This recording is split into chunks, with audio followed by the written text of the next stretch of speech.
Everybody is same. Same. Everybody is a human being, so everybody is the same. No rich, no one rich, no one poor. Yeah.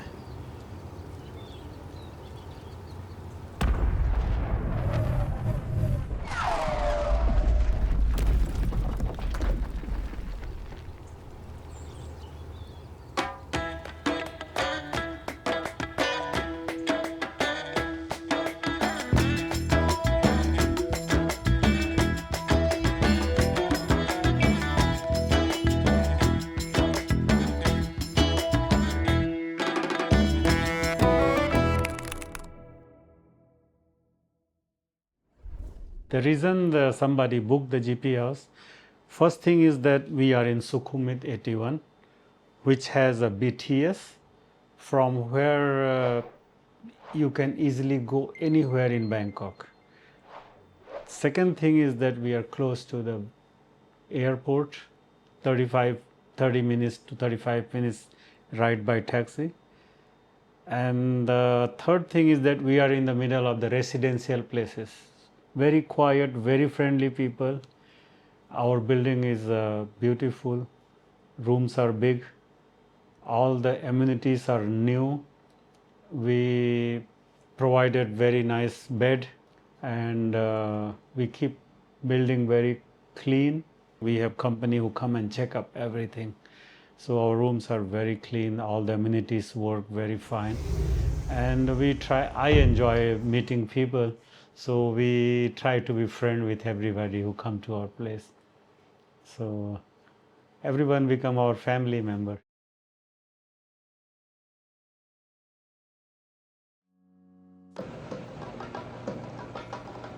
Everyday life in Thailand is somehow easy on the eyes. So this is the all-new BTS station in Bangkok. I'm going to walk from here to the GP house, hotel, condo, apartment, whatever it's called. Today there are 3 GP house apartments in On Nut. I stayed at the one on Decharit alley. It's one of my favorite streets in Bangkok. A warm-hearted residential neighborhood, full of friendly Hindus, Buddhists, Christians, all kinds of people, all living peacefully together.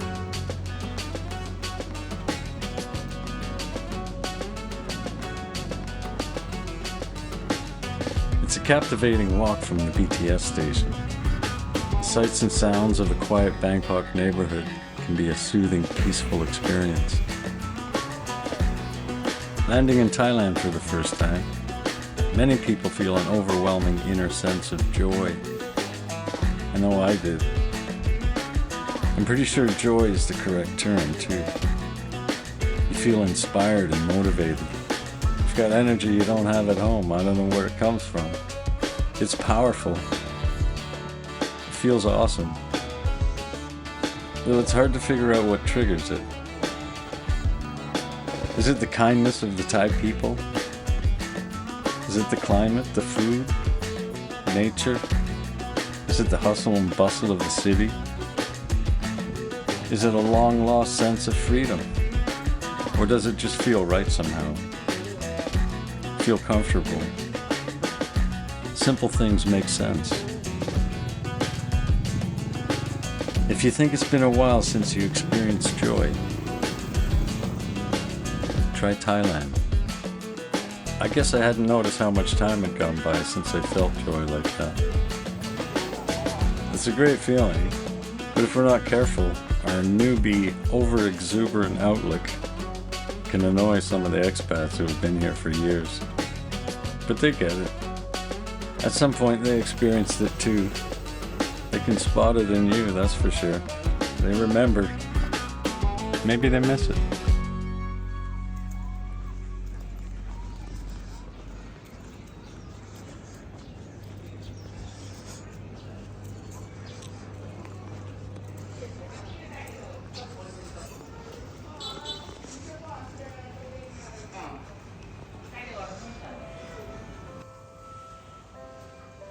So this is Ko Min's store.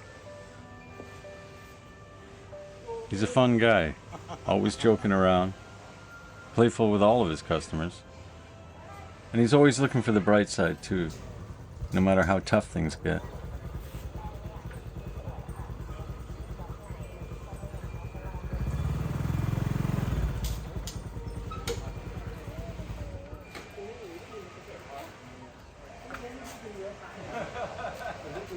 Komen learned to speak a fair bit of English while he was working on film sets in Australia.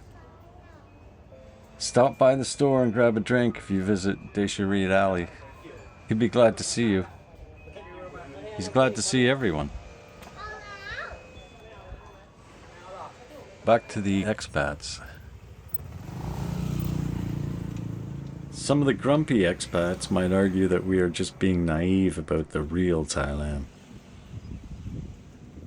Some of them seem to think that one of these days we'll all see Thailand the way they do. I doubt that. That's not necessary, and probably not wise.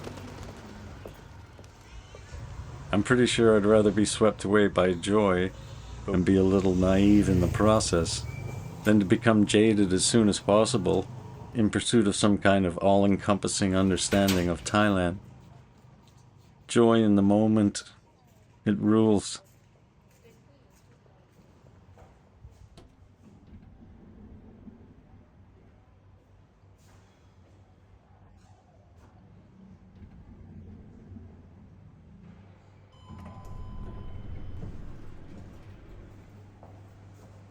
I notice there's an effort by most Thai people to be good, to be kind, to be helpful to others, to care about others.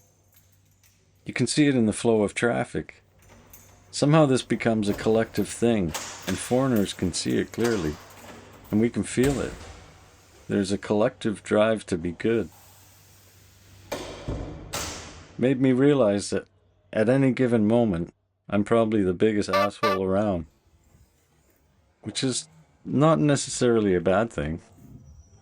It doesn't feel great that when everyone around you is nicer than you are. That can be a good thing.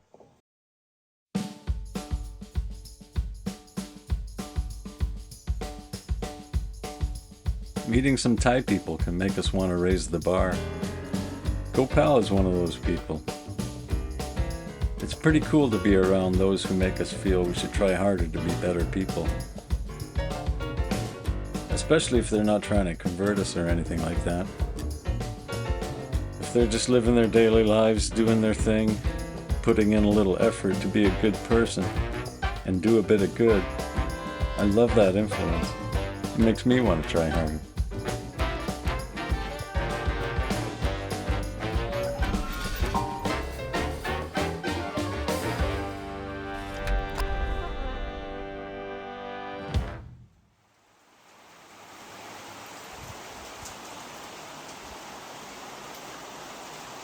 I loved staying at GP House.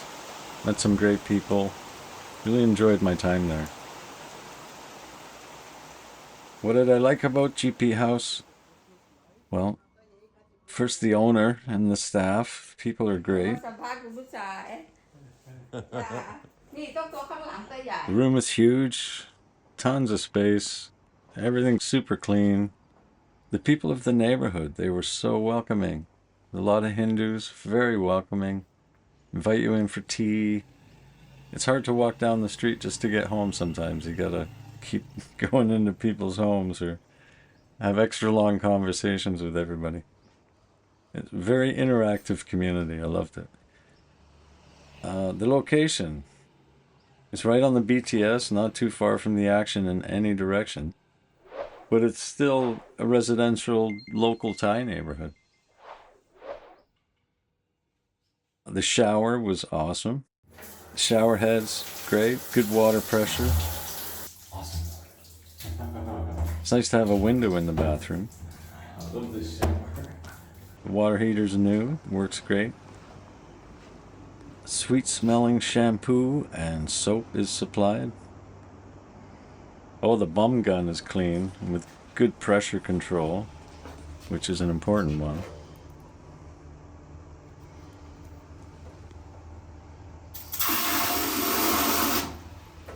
Water's good. Beds are big, kind of firm, but now they've got padded mattress covers, so softened it up a little bit. Asian soft, they call it, I think. It's got key card security. It's got an elevator. Aircon works great. There's the controller wall mount thing. So that's at the front door. Then I'd bring this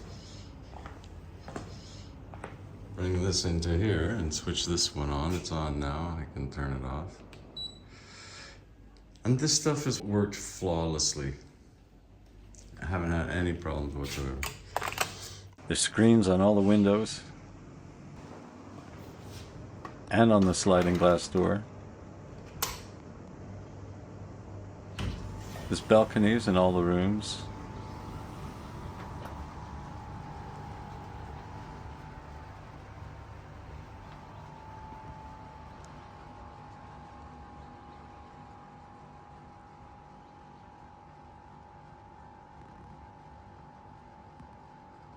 Nice big heavy doors, 4 hinges per door, and the sound baffle on the bottom of the door, on both sides, on the inside and the outside. Really cuts down on the noise. All the appliances are fairly new, a couple years old. I think the building's only 3 years old. Shiny clean. You've got a big full-size fridge in the larger room. The check-in, no nonsense check-in.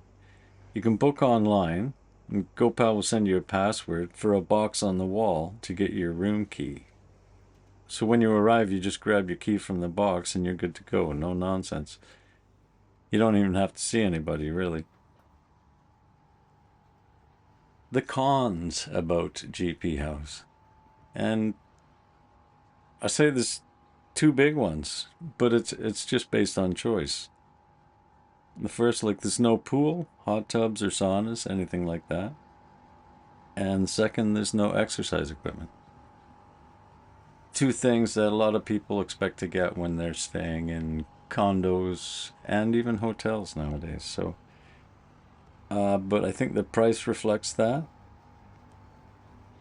And I'm pushing for Gopal to buy the land next door and put an Olympic-sized pool. So it's coming, and maybe a go-kart track. I've got some great ideas for Gopal. Here's one of them.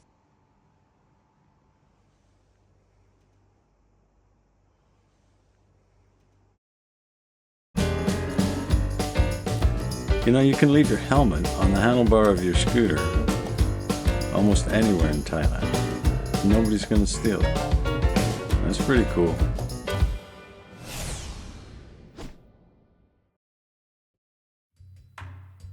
So here's Bangkok, and we're zooming into En Nut. Yeah, there's the GP house, with the big farm field in behind it. Starting from the family store at the corner, we'll walk along Decharit alley, all the way along, all the way to the dead end, to the secret passageway. And over here is the 7-Eleven. So you can see why the secret passageway is so important. Okay, we're at the corner, heading towards GP House.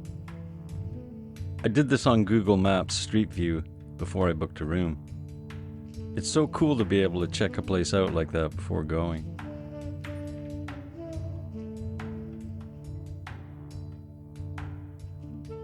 It looked like this neighborhood had a real local Thai vibe. A bit on the funky side even. But everything seemed acceptable.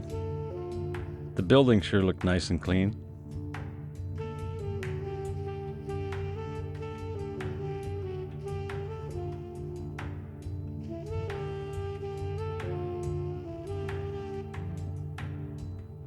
That's when I spotted some kind of liquid on the ground coming from a little side alley. What is that? Is that some drunk taking a piss in the alley? No, it's just a couple of ladies cutting vegetables and cleaning the dishes.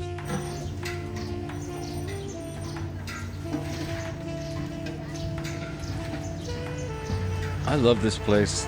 There's something so natural going on here that's been forgotten in the West.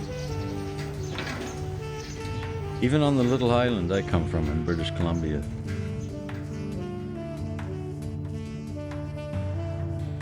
Continuing up the road, there's a few entrepreneurs with small shops. Some cleaning clothes, others selling drinks and snacks. On the left, we have the entrance to the big farm field. Then, at the very end, we have the secret passageway, a shortcut. It's a tight squeeze, especially on a scooter. Well, it used to be a tight squeeze. Now it's a little wider ever since they cut down the big tree in the middle of the passage. And that's a whole nother story. I don't quite understand it, but I did witness a bit of it, and I heard some talk, and I heard some chatter. One thing for sure is cutting down a tree in Bangkok can be a pretty big deal. So the cutting down of this tree turned out to be a bit of a mystery. There's one or two concepts at play here. The first is that a monk can ordain a tree, which protects it from being cut down. They will usually wrap saffron robes around the tree as a sign of its ordination. The second is rooted in Thai folklore. I really don't know the history of any of this stuff, so it was fascinating to hear the chatter among the locals about the curses and the bad luck that could affect everyone on the street if the tree was not cut down properly. In both Buddhist tradition and in Thai folklore, there is a belief that there are spirits in the trees. Most people were relieved when they heard that a full ceremony would be performed for the tree. The tree was cut down in stages. The trunk was left for a while, maybe giving time for the animals and insects who live there to find a new home. There's an interesting letter that was written by a monk in California to a tree that was about to be cut down. I'll put that up on screen now. On the day it was finally cut down, there was a ceremony involving Buddhist monks, government officials, and local representatives. A monk can bless and ordain a tree. If the tree has been blessed or ordained, it needs to be unblessed or unordained before it can be cut down. But that's not what made some of the locals worry about bad luck and curses. That comes from Thai folklore. Nang Mai is a spirit or a ghost that inhabits a large tree.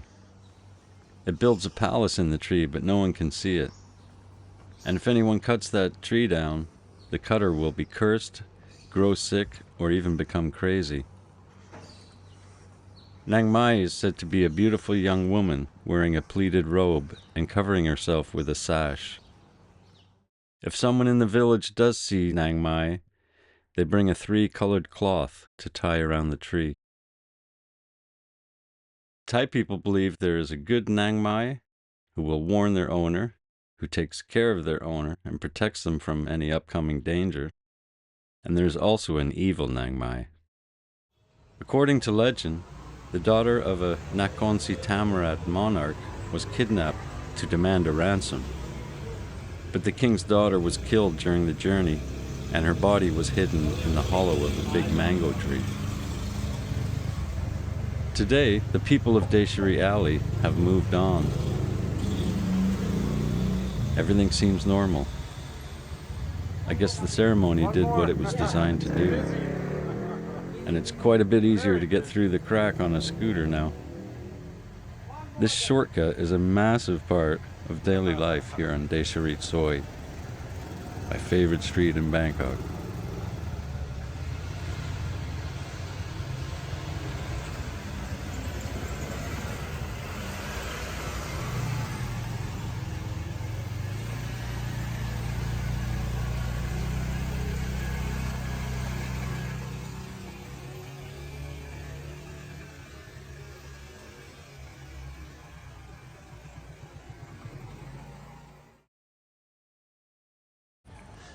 as you can see,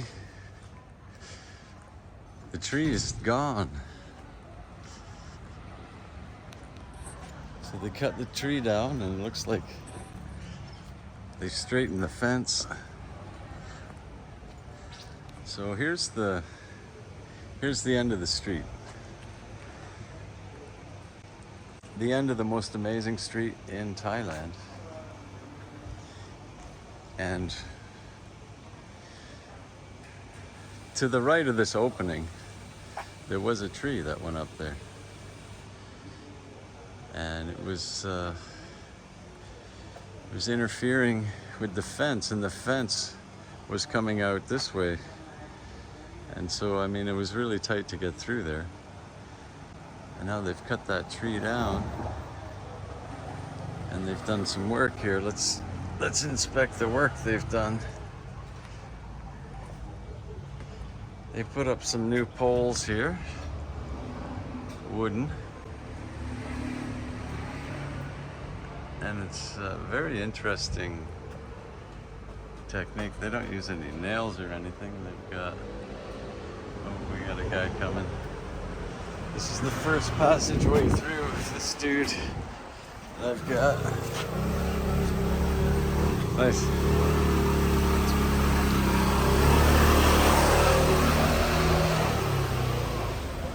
And away we go. So they've got some wire tying this thing on, and obviously you need that bag on there. That's really important.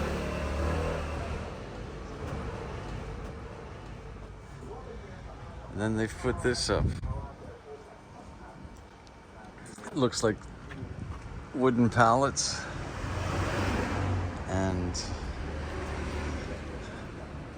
oh, there are a few nails in there.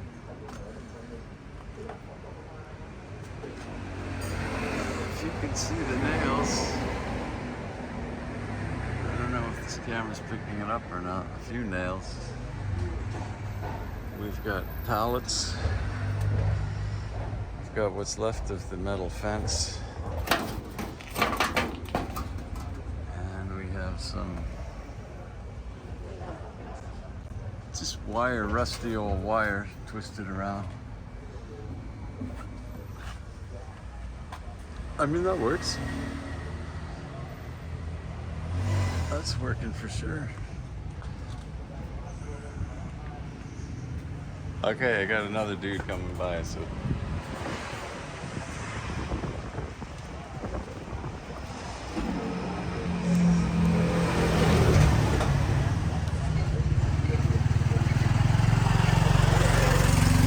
As you can see, I didn't really pay too much attention to this before, but the painting here,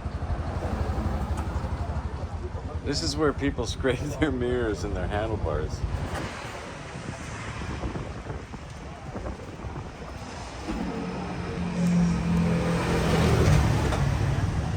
Scrape the paint off here. Oh, check that out. I mean, that's deep. That's really deep. So that would be your handlebars and maybe your mirrors. And down here, that would be your foot pegs. So you've got you've got a lot of damaged scooters because of that. What else? We got some mulch down on the bottom for some reason. Ah, it's got some mulch there on the other side. So we got some mulch here. Good.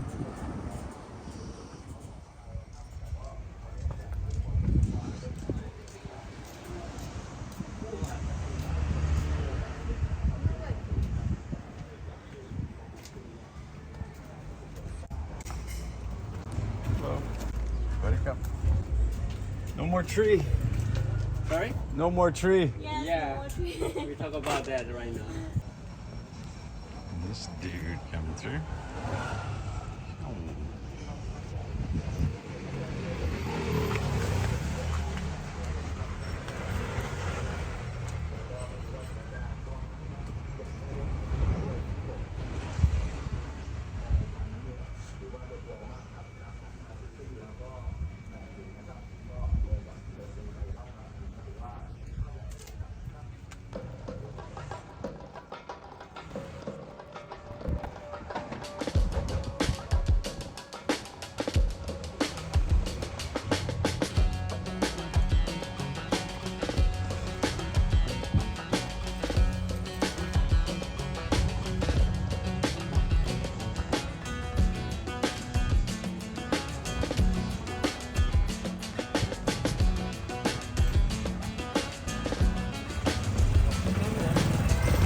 ดีขึ้นเยอะเลยนะครับ That's good ผมชอบมากๆจริงๆ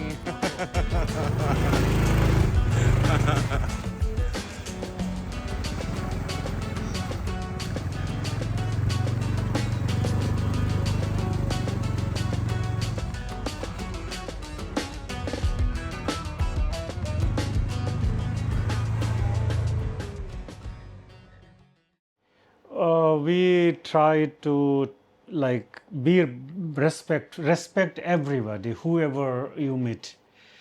Even you meet an angry person, just don't answer the way he's reacting to you. Just either talk to him politely or just move on to your way. That's respect. Give respect to everybody. Respectful. Be polite. Everybody is same. Everybody is a human being, so everybody is the same. No one rich, no one poor. Yeah.